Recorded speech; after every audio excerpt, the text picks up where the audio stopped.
And welcome everybody to another edition of the GSMC Football Podcast brought to you by the GSMC Sports Network.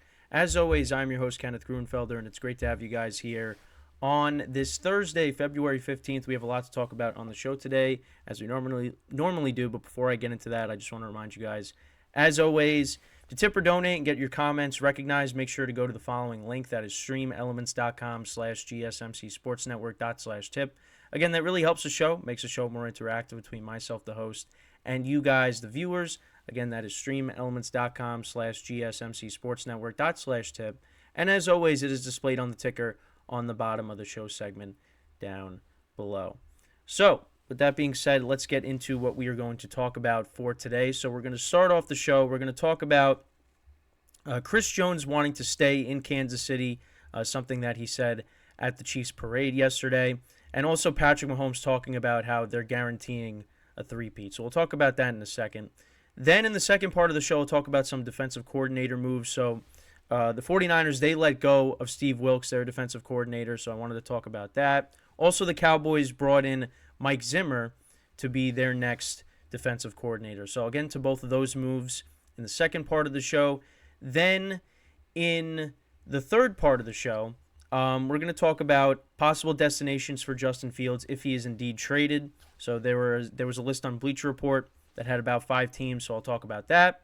And then in the final part of the show, I will talk about the final power rankings that were released post the NFL season, and where every team ranked, and that'll be the conclusion of the show. So let's get into the first topic, which is talking about Chris Jones wanting to stay, proclaiming that he wanted to stay in Kansas City. But also before I do that, so the Chiefs did have their parade yesterday, and I just wanted to touch upon this briefly. But towards the end, there were multiple gunshots in Union Station.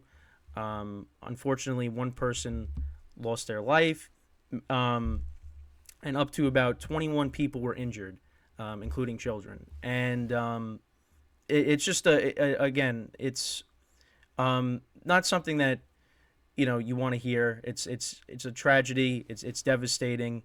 That something like this had to happen, where fans are gathering to celebrate their team winning a championship, and something like this has to happen.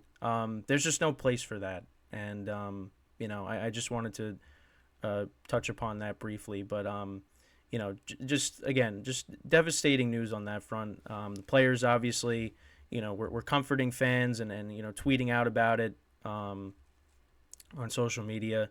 So that just was something that again, just horrible news to hear.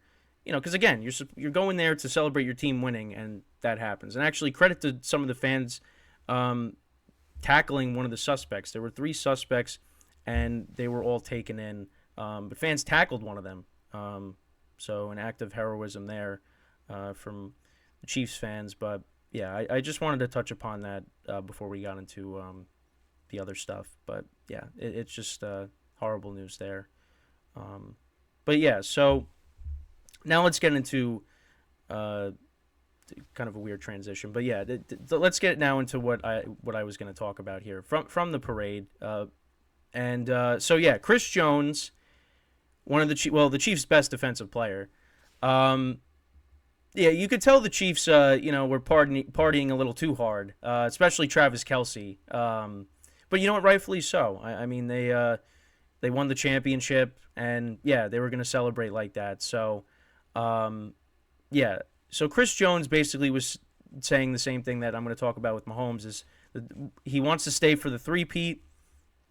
The Chiefs couldn't agree to a contract before the season, and he actually didn't play in the game against the Lions to open up the season. And you could tell, I mean, they didn't have him and they didn't have Kelce, and you could tell the Chiefs missed him in the first game, even though they only lost by a point. But yeah, I mean, listen, Chris Jones, the Chiefs have to do what they can to try to keep him, because he is a force on that defensive line. And obviously, this is a business. And you don't want to, you don't want either side having leverage, whether it's the team or it's the player. And obviously Chris Jones, he still wants to be a part of this team, but at the same time, he wants to be paid. And, the Chiefs are going to have to. I mean, the Chiefs definitely are going to want to keep him. I mean, the Chiefs are definitely going to want to keep as many players as they can. Well, most of the players. I mean, also, L'Jarius Sneed is also a free agent. We talked about that yesterday.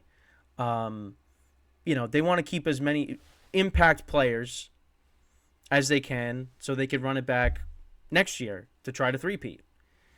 You also have Patrick Mahomes. He's going to try to restructure his contract, which is something that Tom Brady did during all of his years in New England. And that's why they were able to keep most of their guys too and continue to, go to AFC championship games and, contend for Super Bowls.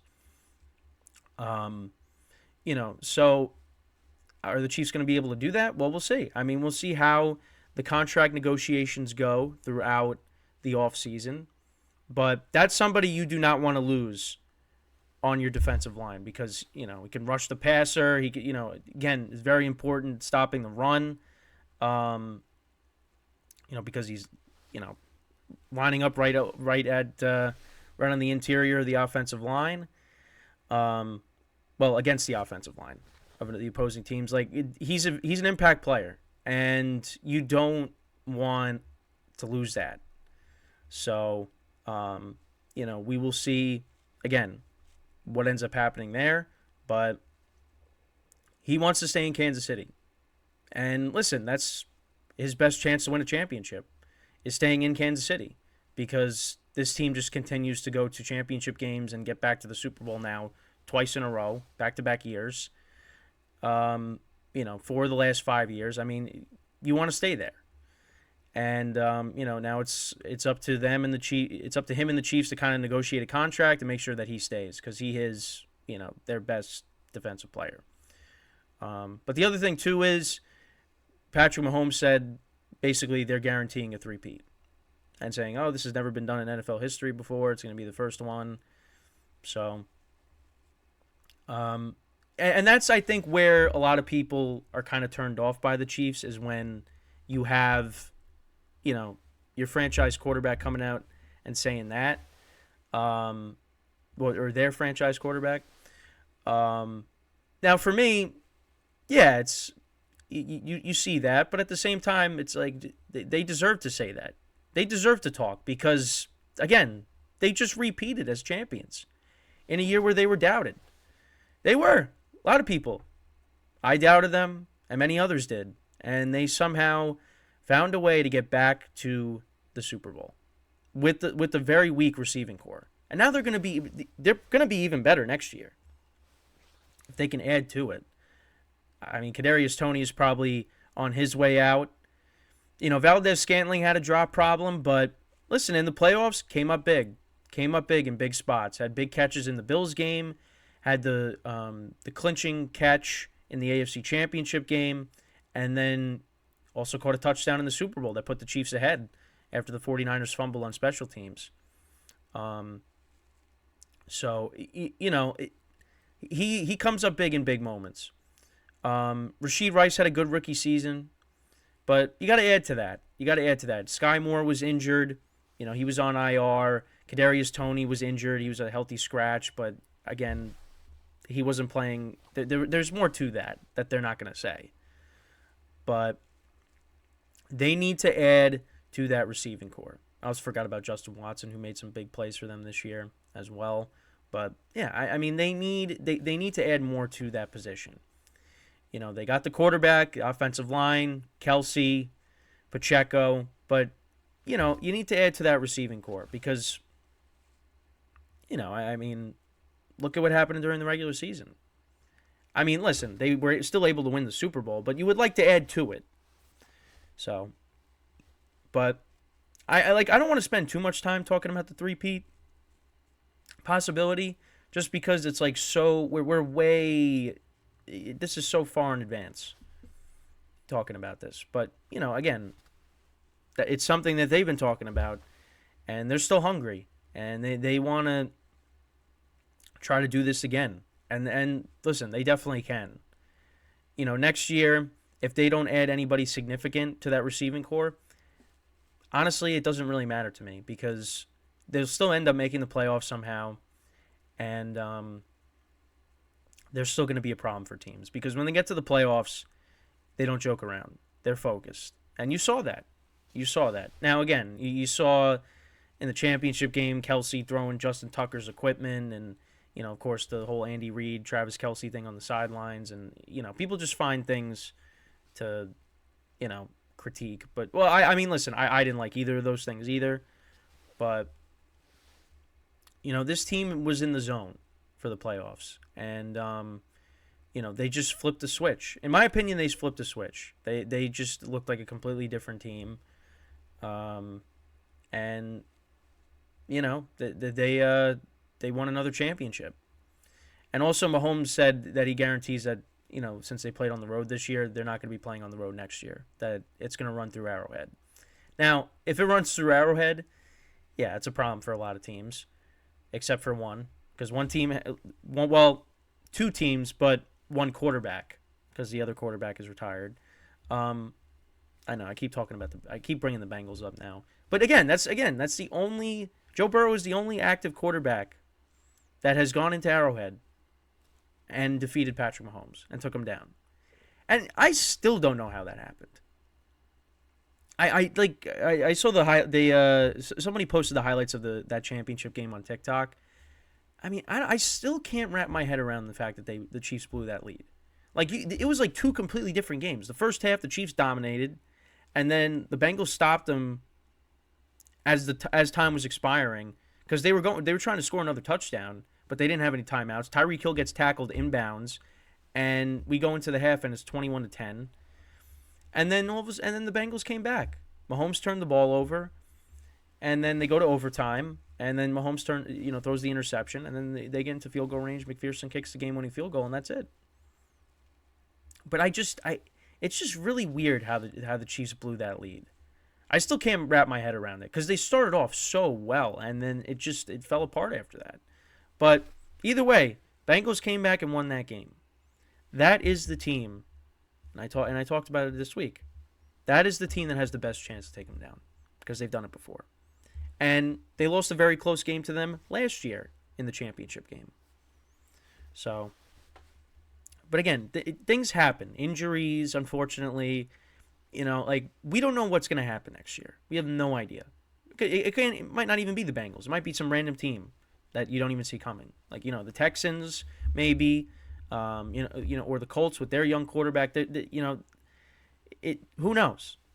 But a lot of teams have failed to take down the Chiefs in the playoffs. And, listen, they could talk all they want because they're backing it up. They're winning championships. You got some teams that do a lot of talking. They haven't won anything. The Chiefs, they've won a lot. And, listen, the Patriots, they went 10 years without winning a Super Bowl.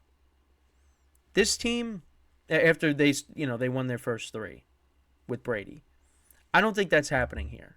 I think Mahomes is going to win another one. I don't think Mahomes is going, within 10 years. I don't think that Mahomes is going to go 10 years without winning a Super Bowl.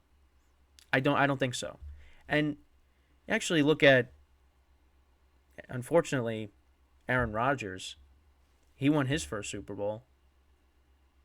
Did we think he was going to not win another one? No. It was like, oh yeah, Rodgers is winning another one. And that never happened.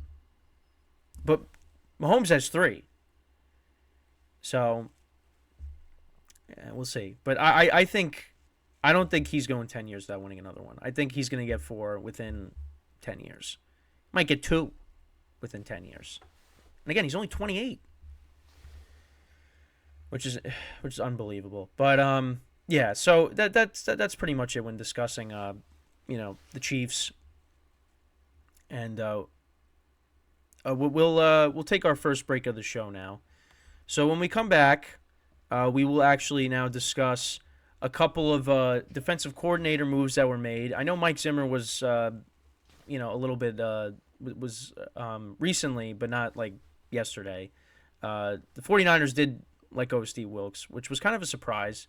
So we'll get into that, both of those the hiring and firings when we come back from our first break of the show. So stick around, and we'll be right back here on the GSMC Football Podcast.